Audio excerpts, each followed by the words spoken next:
Venga, vamos. Pues bueno, yo soy Carmen Braque, que soy adjunta de infecciosos para los resos que no me conocen. Encantada. Y os voy a hablar de las inmunodeficiencias primarias, sobre todo cómo identificarlas y diagnosticarlas.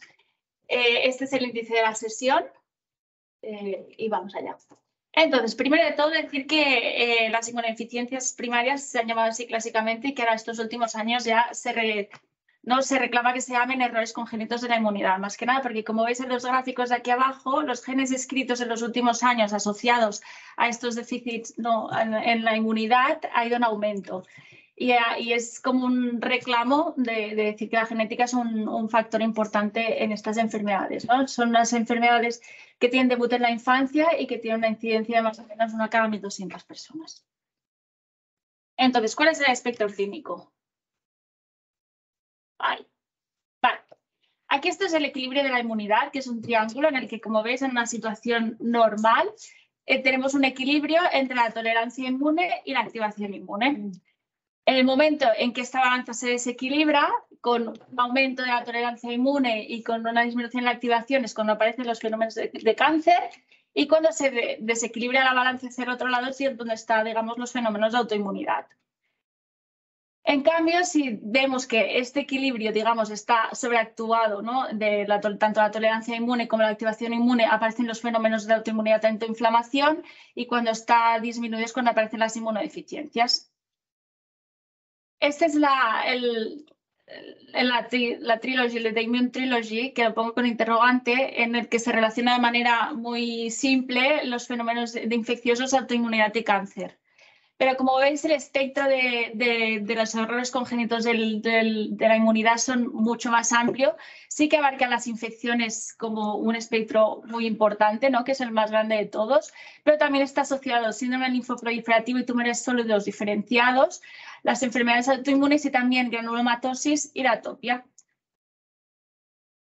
Los criterios de sospecha clínica de los errores congénitos de la inmunidad en adultos son los que vemos a continuación, que son 2 o más episodios de otitis anuales, 2 o más episodios de sinusitis en ausencia de alergia, una neumonía al año durante más de 1 año, diarrea crónica con pérdida de peso, infecciones virales recurrentes, necesidad de antibiótico endovenoso para curar las infecciones, aparición de abscesos en piel o órganos internos, candidiasis recurrente, infecciones por bacterias que habitualmente son inocuas o algún familiar afecto de una inmunodeficiencia primaria. Se necesitan más de 2 para tener la sospecha de un error congénito de la inmunidad y, bueno, son los criterios de la Jeffrey Model Foundation. Entonces, estos criterios de los errores congénitos son muy útiles para identificar a los pacientes que tienen una vertiente, una cara más infecciosa. Pero sí que es verdad que no nos tenemos que olvidar que tenemos este otro espectro de enfermedades asociadas a los errores congénitos de la inmunidad para sospechar estas enfermedades, ¿no? No nos hemos de olvidar especialmente las enfermedades autoinmunes, inflamatorias y neoplásicas, también porque muchos de ellos necesitarán tratamientos que afectarán a la inmunidad. Entonces, es importantísimo realizar un screening previo al inicio de una terapia biológica, porque cuando ya tienes un defecto inmunológico y has empezado un biológico, es muy difícil saber realmente si es una inmunodeficiencia secundaria o es un error congénito de la inmunidad. Entonces, es importantísimo también tener una alta sospecha de los errores congénitos de la inmunidad. Este es un estudio que llevó la doctora Mateo en nuestro centro. Se realizó unas charlas divulgativas sobre los errores congénitos de la inmunidad, no solo en nuestro centro, sino que también en centros de referencia, centros de atención primaria, y vimos que realmente los diagnósticos, cuando se tiene esta sospecha, se diagnostican, ¿no? Y esto, cada año de retraso diagnóstico está relacionado que aumenta un 4% la mortalidad, aumenta un 3% la probabilidad de presentar bronquiectasias por infecciones respiratorias de repetición, un 8% de neoplasia maligna sólida, el riesgo de ingreso hospitalario por neumonía, y todo ello conlleva una peor calidad de vida en los pacientes. Los errores congénitos de la inmunidad tienen esta clasificación de la Sociedad Internacional de Enfermedades Inmunológicas del 2022, y tenemos un primer grupo que diferencia las inmunodeficiencias con afectación a nivel celular y humoral, un segundo grupo que tiene una inmunodeficiencia combinada pero con una afectación sindrómica clara, un tercer grupo con unas inmunodeficiencias predominantemente de anticuerpos, un cuarto grupo de disregulación inmune, un quinto de defectos congénitos de fagocitos, un sexto de afectación en inmunidad intrínseca y innata, un séptimo de enfermedades autoinflamatorias, defectos en el complemento y fenocopias. De todos estos grupos, el más frecuente es como veis, el más frecuente claramente es las deficiencias predominantes de anticuerpos, seguido de otras inmunodeficiencias bien definidas. Entonces, cuando tenemos una sospecha clínica, ¿qué tenemos que hacer con nuestros pacientes? Pues lo primero es una buena historia clínica, ¿no? Preguntando bien una anamnesis, de presentación, qué tipos de infecciones que han presentado, si tienen alguna otra enfermedad asociada, como enfermedades autoinmunes o neoplásicas, y luego hacer una exploración física buscando adenopatías, organomegalias, si hay un retraso en el crecimiento, si existen dismorfias que nos hagan pensar en enfermedades asociadas con un fenotipo claro. Y luego la historia familiar, preguntar qué hay consanguinidad, que esto aumenta mucho el riesgo de las enfermedades congénitas de la inmunidad, una mortalidad infantil precoz o inexplicada, que pudiera haber sido un error congénito de la inmunidad, manifestaciones similares en familiares, si tienen familiares que han presentado muchas infecciones, que tengan bronquiectasias, y luego valorar pruebas funcionales respiratorias o de imagen, individualizando. Y cuando hablamos de individualizar, pues vamos a intentar agrupar de manera, pues según la clínica que presentan los pacientes, qué alteración en la inmunidad tenemos que pensar. Entonces, pacientes que vienen y consultan por neumonías, bronquitis, otitis, sinusitis o diarreas, pensamos en que haya un déficit de anticuerpos, sobre todo por gérmenes encapsulados o giardiasis. Las infecciones diseminadas o patógenos oportunistas tenemos que pensar en una inmunodeficiencia combinada, que haya un déficit de los linfocitos T. En las infecciones por Epstein-Barr Neisseria, en alteraciones en el complemento, cuando hay abscesos recurrentes, alteración en los fagocitos, y cuando hay citopenias, autoinmunidad, adenopatías, desregulación inmune. Cuando hay además infecciones por micobacterias atípicas, hay que pensar, bueno, tanto en infecciones biogénicas por neumococo, estafilococo aureus y pseudomonas, y las candidiasis mucocutáneas y por otros hongos, todos estos tres grupos hay que pensar en inmunidad innata. Luego, cuando hay fiebre con inflamación sin una sospecha clara de neoplasia, proceso infeccioso, hay que pensar en enfermedades autoinflamatorias. Y luego, cuando hay otras patologías más asociadas a una susceptibilidad a la infección, pues síndromes claros asociados a los errores congénitos de la inmunidad. Entonces, ¿qué tenemos que hacer cuando la sospecha ya está establecida? Pues cuando hay un déficit de anticuerpos hay que hacer las determinaciones de inmunoglobulinas, la G, la A y la M, una respuesta vacunal a la vacuna polisacárida timo independiente, las subpoblaciones linfocitarias y estudio genético, que os aviso que el estudio genético está recomendando hacerlo ya en todos los errores congénitos de la inmunidad. Cuando se sospecha una inmunodeficiencia combinada, hay que hacer unas subpoblaciones linfocitarias y hay que ver la capacidad de proliferación de los linfocitos B por mitógenos, además del estudio genético. Cuando hay una alteración del complemento, pues también se mira a nivel cuantitativo el complemento 3 y el 4 y a nivel cualitativo pues, se mide la capacidad enzimática del CH50 y del H50, que son de las vías clásica y alternativa del complemento. Cuando hay una alteración de los fagocitos, también pues un recuento cuantitativo del recuento de neutrófilos y a nivel cualitativo pues un estudio de oxidación donde vemos la capacidad que tienen de generar radicales libres de cara a hacer la fagocitosis, ¿no? Y eliminar el microorganismo. Cuando hay una disregulación inmune, pues también se tiene que hacer un estudio cuantitativo de las células T reguladoras y además de los linfocitos T dobles negativos, que son CD4 negativo, CD8 negativo. Y luego, estudio cualitativo, se mira la función mediante el CD107A, que lo que mira es la capacidad de la desgranulación tanto de los NK como de los linfocitos T. Y además el estudio genético. Cuando hay una alteración de la inmunidad innata, pensamos sobre todo en infecciones por micobacterias atípicas, a hacer un estudio del interferón gamma interleuquina 12, que esta vía se ha visto que está muy relacionada con infecciones por micobacterias, ¿no? Sobre todo hay una enfermedad que es la susceptibilidad mendeliana a infecciones por micobacterias, que es un error congénito en la inmunidad que presentan infecciones por micobacterias atípicas. Luego, las infecciones piogénicas, pues se mira también la producción de citoquinas, los estímulos mediante el Toll-like receptor, y luego miran el shedding del CD62L, que esto es la capacidad que tienen los neutrófilos de digamos, secretar el CD62L de cara a activar los linfocitos. Seguimos en la candidiasis mucocutáneas por hongos o parásitos, pues también se realiza la citometría de linfocitos T, también los TH17, que están muy relacionados con las infecciones fúngicas, y luego también se mira la capacidad que tienen los neutrófilos de activar los linfocitos T mediante el shedding. Y las enfermedades autoinflamatorias, pues sobre todo los criterios clínicos, ¿no? Como por ejemplo una fiebre mediterránea familiar, también los reactantes de fase aguda y estudio genético cuando se sospeche. Y en los síndromes asociados a ECI, pues las subpoblaciones linfocitarias, la capacidad de los linfocitos T también de proliferación mediante mitógenos y luego el estudio genético. Entonces, como hemos visto que el error congénito de la inmunidad más frecuentemente es el por déficit de síntesis de anticuerpos y la inmunodeficiencia como variable es la entidad como más grande de déficit de síntesis de anticuerpos, se pensaron hacer un pequeño resumen de la inmunodeficiencia como variable. Estos son los criterios diagnósticos y entonces tiene que cumplir uno de los siguientes: un aumento de la susceptibilidad a presentar infecciones, manifestaciones autoinmunes, enfermedad granulomatosa, una linfoproliferación policlonal no explicada y al menos un miembro, bueno, puede tener algún miembro afectado a la familia con una inmunodeficiencia común variable.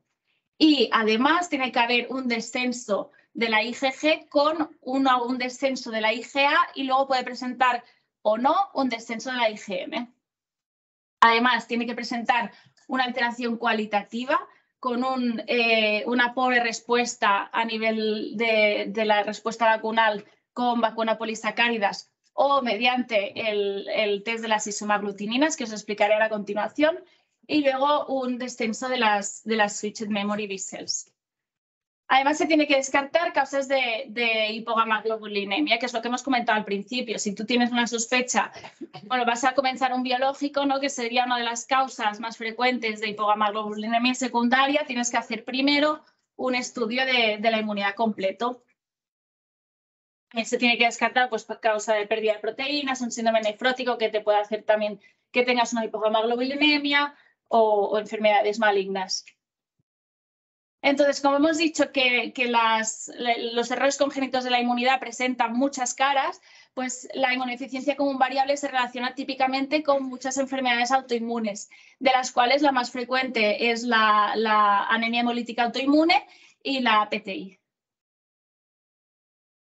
Vale. Este es el protocolo diagnóstico que tenemos en nuestro centro de la común variable, que lo hemos revisado este año, está pendiente de colgarse la actualización en los protocolos. Entonces, realmente, cuando tenemos la sospecha clínica, lo que comentábamos, realizar las clases, los diferentes inmunoglobulinas. Si están normales y realmente la sospecha no era muy alta, se deja de hacer el estudio. Si la sospecha es alta, se hace el estudio funcional mediante la respuesta vacunal a vacuna polisacárida, las isomaglutininas. En caso de que estas clases de inmunoglobulinas estén disminuidas, te planteas: se trata de una hipogamaglobulinemia secundaria, que era lo que comentábamos, pérdida de proteínas, infección, neoplasia, tratamientos biológicos. Si es que sí, se deja de estudiar porque se trata de una hipogamaglobulinemia secundaria. Si es que no, se realiza todo el estudio de subpoblaciones linfocitarias, se realiza el grupo sanguíneo con isomaglutininas y se valora realizar la respuesta vacunal polisacárida, además de un tacto abdominal. Más que nada porque también en todo este espectro de las caras que puede presentar la ECI, también está la neoplasia. Entonces hay que hacer una búsqueda activa de neoplasia en estos pacientes. Esto es el estudio de isomaglutininas, ¿vale? Que es el estudio cualitativo donde miramos realmente si, a pesar de tener un descenso en las inmunoglobulinas, estas inmunoglobulinas son capaces de crear una respuesta. Entonces se mira según el grupo sanguíneo. Entonces, si por ejemplo tenemos un grupo sanguíneo A, las isomaglutininas son aquellos anticuerpos capaces de secretar anti-B. Entonces medimos los anticuerpos anti-B. Entonces, unos valores normales de isomaglutininas son de 1,16. Cuando están por debajo se consideran que son insuficientes y entonces tendría una mala calidad. Y la respuesta vacunal de la salmonela, lo que hacemos es poner la vacuna, bueno, realizar unos anticuerpos anti-salmonela basales, administrar la vacuna polisacárida de la salmonela y a las 4 o 6 semanas realizar estos anticuerpos, ¿no?, de control para ver la capacidad que tienen de aumentar. Entonces, en este estudio lo que se relacionó era para ver dónde estaba el dintel, ¿no?, para diferenciar si realmente respondían y había una respuesta cualitativa o no la había. Y como veis aquí los controles más de 3, los controles respondían todos, las inmunodeficiencias claras no respondía ninguna, en cambio las posibles inmunodeficiencias ayudaba como a discriminar. Respecto al tratamiento, lo primero es empoderar al paciente, ¿no?, sobre todo hacerle consciente del riesgo de infección que tiene para incentivar sobre todo la prevención. Luego hacer un esquema de vacunación según las recomendaciones del gobierno, sobre todo pues de vacunas polisacáridas, ahora también con el COVID, valorar también anticuerpos monoclonales, valorar también profilaxis antimicrobiana según el tipo de paciente que consulte y luego valorar el tratamiento sustitutivo con inmunoglobulinas que pueden ser endovenosas o pueden ser subcutáneas. Estas son las vacunas que están indicadas en las inmunodeficiencias primarias, que como veis, bueno, te clasifica según el tipo de inmunodeficiencia primaria, pero prácticamente están recomendadas en todos los grupos. Y finalmente, como conclusiones, la sospecha de los errores congénitos de la inmunidad se basa sobre todo en manifestaciones infecciosas, pero hemos de tener muy presente estas caras de manifestaciones autoinmunes, inflamatorias, neoplasias, enfermedad granulomatosa o atopia. Es importantísimo tener una sospecha de las inmunodeficiencias porque un retraso diagnóstico implica un aumento en la mortalidad y un empeoramiento en la calidad de vida. Y dependiendo de la sospecha de afectación inmunológica, realizaremos unos estudios o realizaremos otros, sobre todo a nivel cualitativo. Y es importantísimo hacer participar al paciente de su enfermedad, ya que le ayuda mucho de cara, sobre todo, a hacer un énfasis nosotros a la prevención mediante profilaxis no farmacológicas. Y somos del grupo de las inmunodeprimidas. Y ya está. Y eso es todo. Muchísimas gracias. He ido muy rápido, tal vez. Muy bien. Dime, Lucía. ¿Por qué es tan importante el estudio genético? O sea, porque realmente si... No, pregunto, porque si a veces puede ser que sea negativo, igualmente tienes la sospecha, ¿no? Sí, no, o sea, tener un estudio negativo no quiere decir que no tengas un error congénito de la inmunidad. De hecho, o sea, gente que, por ejemplo, se hacía estudios genéticos hace 5 años, ahora se tienen que repetir porque se han descrito muchos más genes relacionados. ¿Qué pasa? Que también dependiendo qué enfermedades, de qué complicaciones tienes, se ha visto que hay, según la alteración genética, puedes tener una mejor respuesta a un tratamiento, una mejor a otra, o puedes tener más facilidad de hacer complicaciones autoinmunes o enfermedad granulomatosa. Entonces sirve mucho para orientar, sobre todo en estos casos, ¿no? También sirve de cara a hacer consejo genético en la gente joven. Y yo creo que a más se indague y más se haga, pues más se correlacionará todo esto. Y porque aparte las series eran muy pequeñas, ¿no? Los que estén identificados con mutaciones genéticas que al final... Un 20%, o sea, de gente con inmunodeficiencia realmente se detecta la afectación genética. Una pregunta, si ustedes identifican a alguien que tenga un error de la inmunidad de una subpoblación linfocitaria y que no tienen absolutamente nada para darle desde un punto de vista terapéutico, no le pueden dar inmunoglobulinas porque no tiene... Pero, por ejemplo, yo tengo un caso de una paciente que tenía infecciones de repetición por una cándida glabrata. Entonces, era una chica que no tenía nada más y le hice un estudio de subpoblación linfocitarias y tenía específicamente un déficit de una población linfocitaria. ¿Qué hacen con esos pacientes? No, pero te digo, o sea, ¿valdría la pena hacer un seguimiento de estos pacientes por si se puede hacer un tratamiento precoz, por si se puede hacer screening de cánceres? ¿Tienen algunos cánceres específicos? Completar las vacunas. ¿Qué plus le podemos dar a estos pacientes? Bueno, después les hacemos seguimiento también para ver, ¿no?, si estos niveles se mantienen o incluso van a la baja y luego se les dice, no, a la mínima que presenten una clínica infecciosa. Yo lo remito siempre que vayan al hospital de día, que se valore por un médico de infecciosas y que se dé tratamiento dirigido. Respecto al tema de los cánceres, ¿no?, sí que hay inmunodeficiencias que están más relacionadas con el aumento de neoplasias asociadas y a estos pacientes sí que les hacemos screening cada 5 años, ¿no?, con tactóraco abdominal, de cara a hacer un screening precoz. Vale, pero por ejemplo, no sería como hacer el equivalente de una anoscopia a los trasplantados renales. No hay nada específico, no hay ningún cáncer específico. El gástrico se relaciona El gástrico. mucho, sí, Entonces, linfomas endoscopias. también. Vale. Ajá. No, porque, a ver, nosotros ya hemos tenido 2 casos de 2 pacientes que se los he enviado. Una chica que vino de la calle y que me la derivó una neuróloga que hacía infecciones de repetición. Sí, está bien. Y al final Ya sé de quién me está y hablando. además, claro, yo decía, a ver, es que son pacientes que van dando vueltas por todo el sistema y te llegan a ti, si ya te han hecho de todo, pues voy a ver si tienes algo más y entonces, pum, me encuentras que, entonces no sé. Y otro es un chico que le diagnostiqué una MAI, pero que no tenía ninguna alteración de la inmunidad relacionada con el VIH ni nada, y también tenía un problema de la inmunidad. Entonces, pero no sé exactamente, porque claro, el perfil de inmunoglobulina estaba normal y digo, ¿qué más se les puede hacer a estos pacientes? No, pero digo, si no hay ninguna intervención terapéutica, es decir, ¿qué más para intentar mejorar la calidad de vida? Bueno, sí, interesante. Hay preconfigurados para el diagnóstico, que es muy fácil. Está preconfigurado y después si sospechas déficit de fagocitos, están ya hechos. Solo tienes que clicar. No, pero la pregunta no es el diagnóstico, es decir, ¿qué más hacerles para mejorarles la calidad de vida, ¿no? O sea, sí, es prevención. ¿No? Esto hará que cuando se vaya a Sharma nos dará la respuesta. Pero el déficit de CD4 es idiopático que continuamos viendo, ¿no? Sobre todo gente joven con déficit de CD4 por debajo de 300, que les damos el Septrin haciendo, ¿no? la de esta con el VIH y no hay ninguna evidencia de si les tenemos que dar o no les tenemos que dar. No, ahora cuando se vaya con la Sereti, a ver si nos da la respuesta de la Karma de qué más tenemos que hacer. Vale. Vale. Gracias. Vamos para esto.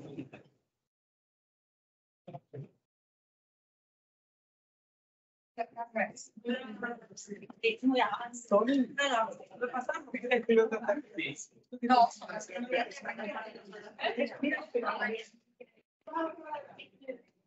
Sí, uno que se tiene tratamiento y...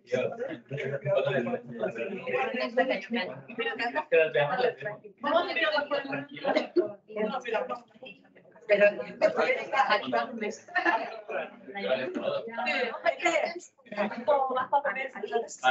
yo ahora les tengo una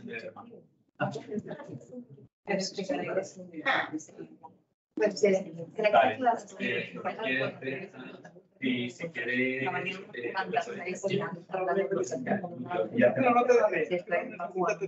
para poder contar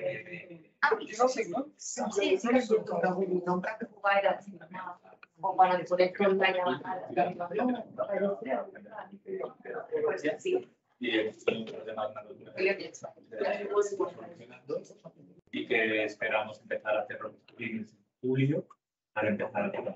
Sí que me acuerdo uno, se lo miré, la encontré, en realidad, No, más que nada también un poco esto, o sea, porque podemos aprovechar también para decir antes de cómo se trata de buscar candidatos. sí, vale. ¿Qué va a soltar? Sí. Bueno, me dejo algo. Gracias. Pepe, Dímelo. este señor me parece que no bueno, Ah, no, espera. y lo derivarán a Entonces, es el 18. ¿También? ¿Canal? Sí, Mira, te doy el número de historia. 18, 63. Vale. Entonces. No. Todo lo que has podido. Las veces patada voladora. Sí, claro que sí. Que pasemos. ¿A ti te molesta si repasamos aquí? Pero esto cuando es que lo podemos comentar y decir a veces que depende de nosotros, que lo tenemos nosotros, que creen aquí, que lo diagnosticamos y cuando llega el momento, pues patada voladora. A ver. No tiene mucha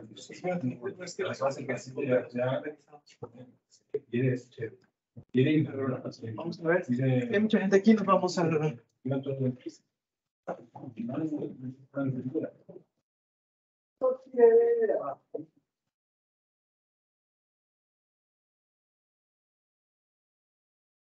Tema de jefes. Tema de jefes. Como que estamos viendo aquí los compañeros en el biología, ¿no? Que tienen cada farmacia.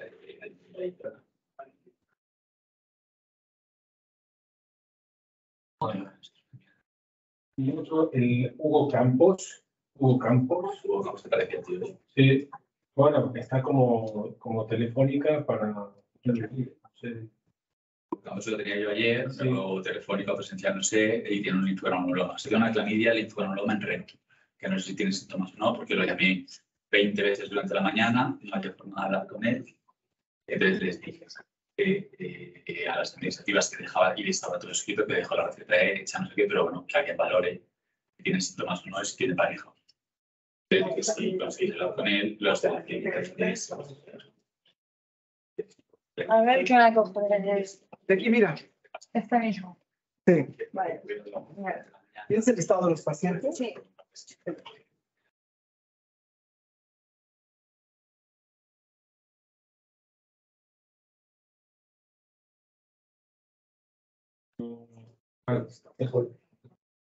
Bueno, pues intento llamarlo, si no consigo hablar. Ya todos con él, porque no sabemos si han conseguido contactar con él o no con él. El teléfono tiene que salir del curso. Yo voy a encontrar ahí en el. Ahí, pues. Vale. De mes, como todo el mundo cobra, pues le estamos por nada. Vale.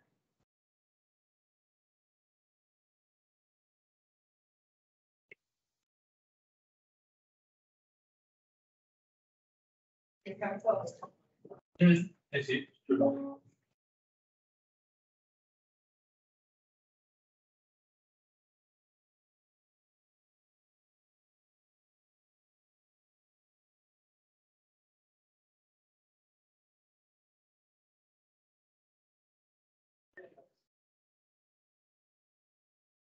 Estás en la casa, llama inmediatamente a Marisol antes de que se devuelva, apure. Llama por teléfono. Vale. Y vuelve, se debe estar.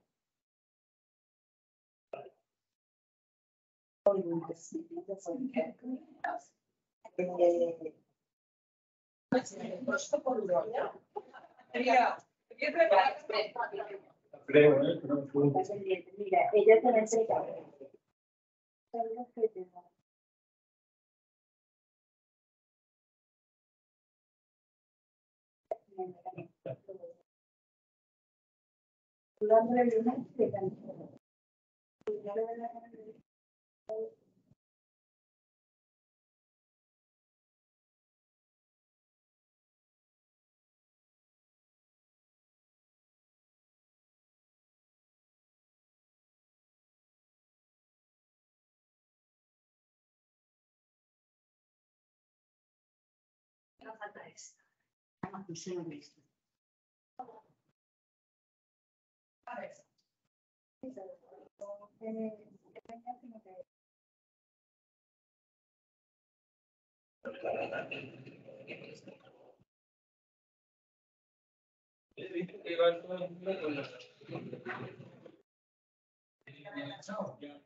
pero no tiene por qué ser así, porque eso vería.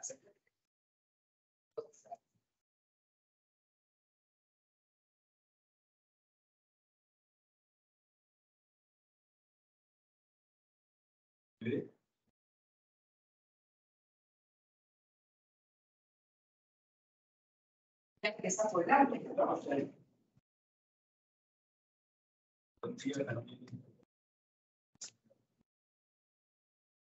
Yeah.